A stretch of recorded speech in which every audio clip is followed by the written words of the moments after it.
Every few minutes in Delhi, a perfectly good car disappears from the road. Not because it broke down, not because the owner got tired of it, but because the government says it's too old and too dirty to drive. If you own a diesel car in Delhi, it's banned after just 10 years. If it's petrol, you get 15. After that, it's game over. You either scrap it, sell it outside the city, or bend the rules. On paper, that sounds like a smart way to clean up the air. But here's the real question. Is Delhi actually ready for people to live without cars?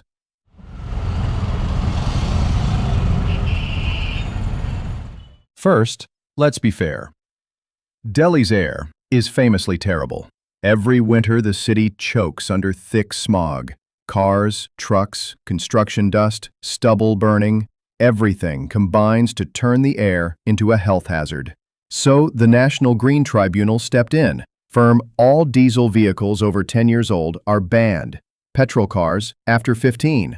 No extensions, no exceptions. The idea is simple. Older cars pollute more. Get them off the roads. Replace them with newer, cleaner ones. And maybe, just maybe, we can all breathe a bit easier. In theory, it's a win for public health and the environment. But how big is this really? Well, Delhi has over 1 crore registered vehicles. That's 10 million. A huge chunk are older than a decade. Every year, tens of thousands of cars hit their age limit. For middle-class families, these cars are perfectly fine. They run, they pass basic fitness tests, they still get the kids to school and the groceries home. But the law says they're too dirty to stay. So, what happens next? On paper, it's simple. Scrap the old car, maybe get a discount under the new scrappage policy, and buy a shiny, cleaner new one. Or transfer it to another state, like Haryana, UP, Rajasthan, where the ban doesn't apply. Or just switch to public transport. Take the metro, catch a bus, walk. Problem solved, right? Well, not really. In reality, the logistics are messy. Many people don't scrap their cars. They sell them off to small dealers who move them to towns just outside Delhi, where the ban doesn't exist. Sometimes people fudge documents. Sometimes the car just keeps running illegally. Enforcement is patchy at best. Meanwhile, the scrap industry itself is messy. India's scrappage ecosystem is just getting started, so your old car might get cannibalized for parts or worse, just reappear somewhere else with new plates. But here's the bigger problem. Let's say you're honest. You scrap your car. You want to do the right thing. So what now? Does Delhi actually give you a real alternative? The Delhi metro is massive, the biggest in India, one of the biggest in the world. But is it enough? Only if you live near a station. Many parts of Delhi are still far from any metro line. What about buses? Delhi's bus fleet is far below what the city needs. Many routes are unreliable. Bus stops can be few and far between, or totally chaotic. Last-mile connectivity? Good luck. Sidewalks are broken, blocked by parked cars, or just don't exist. Try walking half a kilometer to your bus stop without dodging traffic or potholes.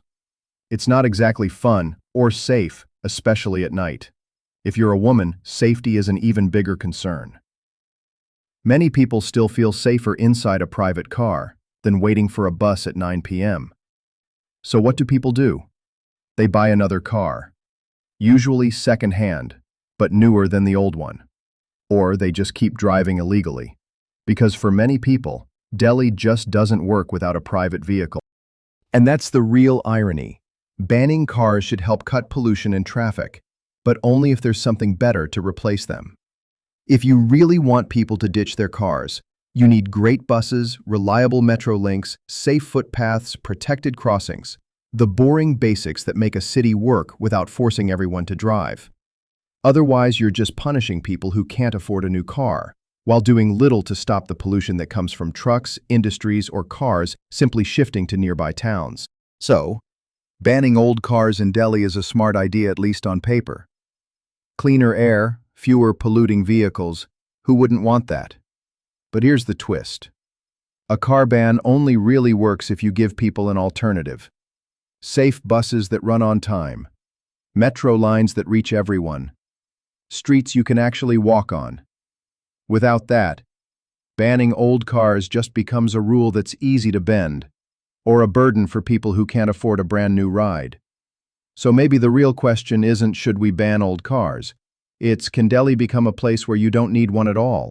If you found this interesting, share it with someone who hates Delhi traffic, and subscribe for more stories about how rules and hidden systems shape our everyday lives.